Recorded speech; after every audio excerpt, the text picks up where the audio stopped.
आज हम स्टार्ट कर लेते हैं with energy values of different substrates.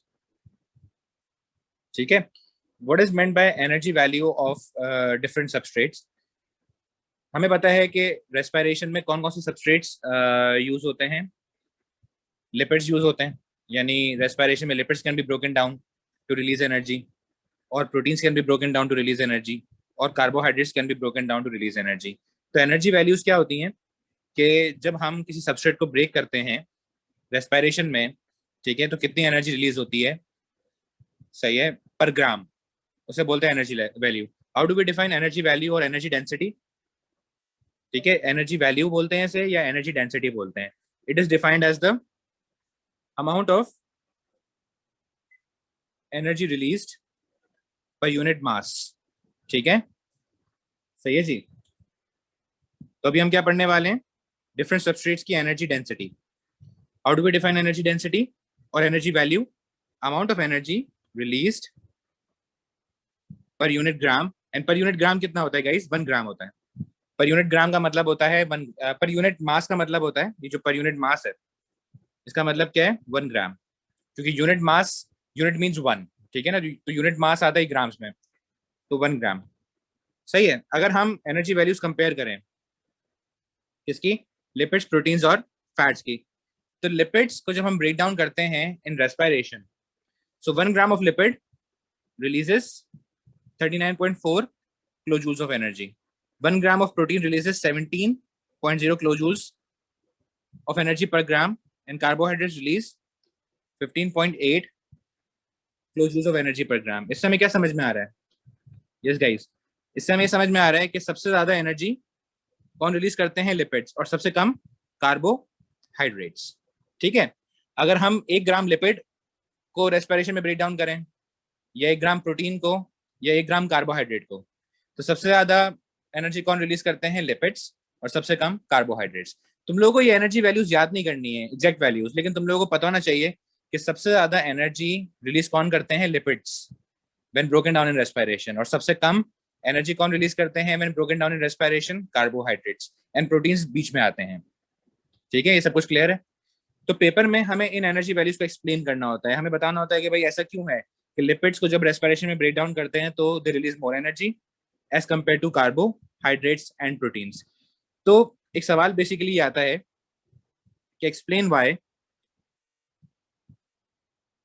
Lipids release more energy per gram as compare to carbohydrates, या explain why energy density of lipids is higher than that of carbohydrates. ये सवाल, दोनों सवाल सेम ही है और बस वर्डिंग डिफरेंट है, बात एक ही है। ठीक है, वो सिंपली पूछते हैं कि भाई एनर्जी डेंसिटी जो है वो लिपिड्स की ज्यादा क्यों है कार्बोहाइड्रेट से, या लिपिड्स को जब हम ब्रेक डाउन करते हैं in respiration so they release more energy per gram as compare to carbohydrates.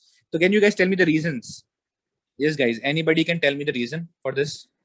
कैसा क्यों होता है कि जब हम लिपिड्स को ब्रेक डाउन करते हैं तो ज्यादा एनर्जी रिलीज होती है, और जब कार्बोहाइड्रेट्स को ब्रेक डाउन करते हैं तो कम एनर्जी रिलीज होती है? What is the reason? क्योंकि हमें एक्सप्लेन करना है, रीजन देना है। Can you guys tell me the reason? Ji.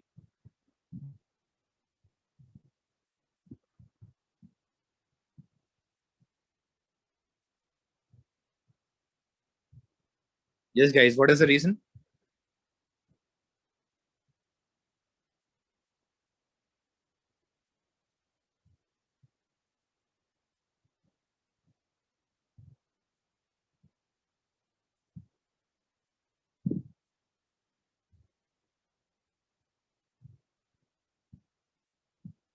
No idea. ठीक है, याद रहे इसका रीजन ये होता है कि लिपिड्स जो है ना, they contain more hydrogens as compare to carbohydrates. Lipids जो होते हैं गाइस, तुम लोगों ने पढ़ा है लिपिड्स के अंदर क्या होती है? Fatty acids, and fatty acids में होती है लॉन्ग हाइड्रोकार्बन चेन। तुम सबको पता है ना? When we talk about lipids, तो lipids are made up of fatty acids, and fatty acids जो हैं उसमें हम ये देखते हैं कि there is a long hydrocarbon chain. ठीक है, ये जो लॉन्ग हाइड्रोकार्बन चेन है इस पे कार्बन होते हैं और बहुत सारे हाइड्रोजन होते हैं, यानी जैसे इस तरह चल रहा होता है CH2 CH2 CH2। ठीक है, तो जो लिपिड्स होते हैं they have a lot of hydrogen atoms as compare to carbohydrates. Carbohydrates के पास हाइड्रोजन एटम्स कम होते हैं, या आप ये भी कह सकते हो कि lipids have more carbon hydrogen bonds. ठीक है ना। लिपिड्स के पास ज्यादा कार्बन हाइड्रोजन बॉन्ड्स हैं और जो है कार्बोहाइड्रेट्स के पास कम कार्बन हाइड्रोजन बॉन्ड्स हैं। ठीक है, या you can say lipids have more hydrogen and carbohydrates have less hydrogen. तो हाइड्रोजन से क्या फर्क पड़ता है? यस गाइस, हाइड्रोजन जो है वो इंपॉर्टेंट है बिल्कुल, क्योंकि एनर्जी जो है वो मेनली एनर्जी कहाँ से आती है? ऑक्सीडेटिव फॉस्फोरिलेशन से आती है। रेस्पिरेशन में जो मेन एनर्जी है, मेन एटीपी, वो किस प्रोसेस से बनते हैं? Oxidative phosphorylation. तुम लोगों ने पता नहीं लास्ट क्लास वो भी नहीं ली थी आई गेस, या ली थी, आई डोंट नो। उसमें मैंने ये बताया था, बल्कि लास्ट क्लास में मैंने बताया था कि ऑक्सीडेटिव फॉस्फोरिलेशन का जो प्रोसेस है उसमें कितने एटीपी बनते हैं? टोटल 34 एटीपी बनते हैं। ठीक है, बाकी जो प्रोसेसेस हैं, link reaction, Krebs cycle, glycolysis, उनमें बहुत कम एटीपी बनते हैं। ग्लाइकोलाइसिस में 2 एटीपी बनते हैं, क्रैब साइकिल में 2 एटीपी बनते हैं। ठीक है, जबकि ऑक्सीडेटिव फॉस्फोरिलेशन में 34 एटीपी बनते हैं। तो ऑक्सीडेटिव फॉस्फोरिलेशन में सबसे ज्यादा एटीपी बनते हैं, यानी सबसे ज्यादा एनर्जी कहाँ रिलीज होती है? In which process? Oxidative phosphorylation. और ऑक्सीडेटिव फॉस्फोरिलेशन में क्या होता है? Hydrogen are oxidize. ठीक है, hydrogen are oxidize to water. ठीक है जी, तो याद रहे कि ऑक्सीडेटिव फॉस्फोरिलेशन में क्या होता है कि जो हाइड्रोजन हैं उनको ऑक्सीडाइज किया जाता है टू फॉर्म वाटर, और इससे एनर्जी रिलीज होती है which is use to make ATP. तो बहुत सारे एटीपी बनते हैं ऑक्सीडेटिव फॉस्फोरिलेशन में। तो याद रहे कि जिस सबस्ट्रेट में हाइड्रोजन ज्यादा होंगे, ठीक है, तो हाइड्रोजन के ज्यादा होने से क्या फायदा होगा? More oxidative phosphorylation, so more ATP and more energy. ठीक है, लिपिड्स जो हैं, because they have more carbon hydrogen bonds, और we can say they have more hydrogen, so more hydrogens will take part in oxidative phosphorylation. ठीक है, generating more ATP. So that's why lipids release more energy per unit mass or per unit gram as compared to carbohydrates. तो यहाँ पे क्या लिखा हुआ है guys? Let's read the answer. यही आंसर है जो मैंने आपको बताया। क्या आंसर है? कि lipids contain more number of carbon hydrogen bonds, so they release more energy, या more energy is released when these bonds are broken. हम ये भी कह सकते हैं कि भाई ये जो कार्बन हाइड्रोजन बॉन्ड्स टूटते हैं इनसे भी एनर्जी रिलीज होती है ना। मैंने आपको बताया था चैप्टर की स्टार्टिंग में कि भाई एनर्जी कब रिलीज होती है? जब कार्बन हाइड्रोजन बॉन्ड्स ब्रेक होते हैं। ठीक है, और इसके अलावा और कब रिलीज होती है? कि जब हाइड्रोजन हैं जो निकले, यानी देखो 2 तरीके से एनर्जी रिलीज होती है। एक कैसे एनर्जी रिलीज होती है? By breaking of carbon hydrogen bonds. जब कार्बन हाइड्रोजन बॉन्ड्स टूटते हैं तो एनर्जी रिलीज होती है। सेकेंडली जो हाइड्रोजन है ये बाहर आ जाएगा। जब ये हाइड्रोजन रिएक्ट करता है किससे? ऑक्सीजन से। ठीक है, टू फॉर्म वाटर, तो उससे भी एनर्जी रिलीज होती है। जब हाइड्रोजन ऑक्सीडाइज होता है तब भी एनर्जी रिलीज होती है ना। तो भाई जितने ज्यादा कार्बन हाइड्रोजन बॉन्ड्स होंगे, ठीक है, जब वो टूटेंगे तो एनर्जी रिलीज होगी, और जब हाइड्रोजन अलग हो जाएंगे so they are oxidized in oxidative phosphorylation.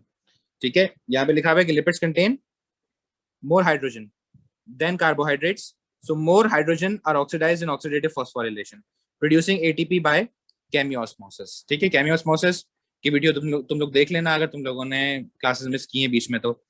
ठीक है जी, एंड ये भी मेंशन करना होता है कि oxidative phosphorylation produces most ATP.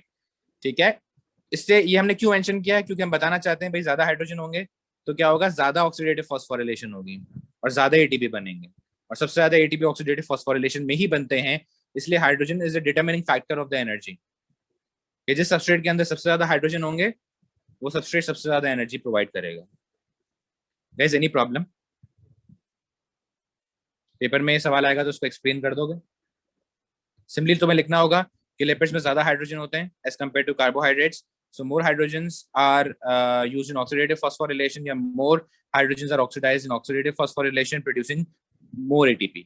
ठीक है, एंड ये भी मेंशन कर देना कि most ATP are produced in oxidative phosphorylation.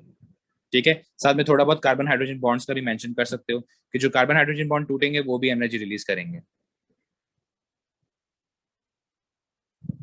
Any problem guys? सब क्लियर है?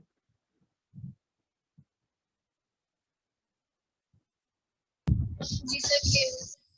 ओके, इसके अलावा ये याद रहे कि जो एनर्जी डेंसिटी वैल्यूज है हमने कैसे निकाली हैं? ये हमें कैसे पता चला कि ये एग्जैक्ट वैल्यूज हैं? ये जो एनर्जी डेंसिटी वैल्यूज होती हैं ये किस तरह हम कैलकुलेट करते हैं? Using calorimeter.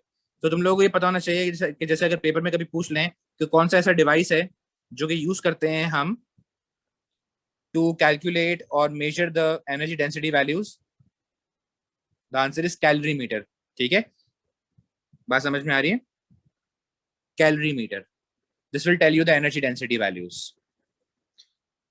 एंड ये जो कैलोरीमीटर है ये किस तरह का डिवाइस होता है कि एक बीकर होता है, बीकर के अंदर पानी होता है, ठीक है, और पानी के अंदर थर्मोमीटर रखा हुआ होता है, और हम जो है 1 ग्राम सबस्ट्रेट जो है वो पुट करते हैं, जो कि सबस्ट्रेट बर्न होता है, और बर्निंग से क्या होता है, इस सबस्ट्रेट के हीट एनर्जी रिलीज होती है, और हीट एनर्जी जो रिलीज हो रही है वो किसका टेम्परेचर चेंज कर रही है, किसका टेम्परेचर राइज करवा रही है, वाटर का।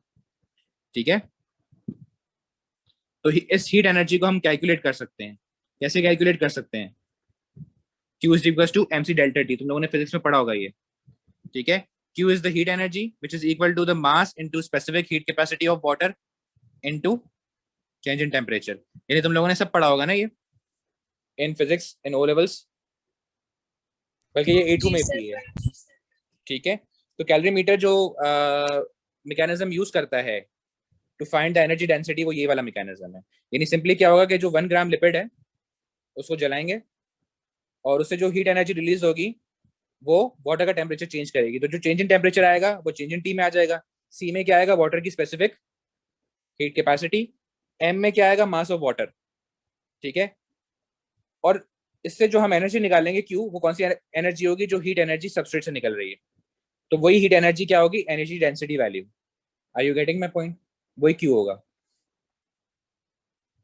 ठीक है, जैसे यहाँ पे देखो मैंने थोड़ा सा करके भी बताया है कि वाटर की स्पेसिफिक हीट कैपेसिटी 4.2 होती है। यहाँ पे अगर हम वाटर 10 सेंटीमीटर क्यूब ले रहे हैं तो मास कितना होगा वाटर का, 10 ग्राम होगा। चेंज इन टेम्परेचर हम मेजर कर लेंगे, जब हमारे पास क्यू आ जाएगा तो Q will be the energy density value.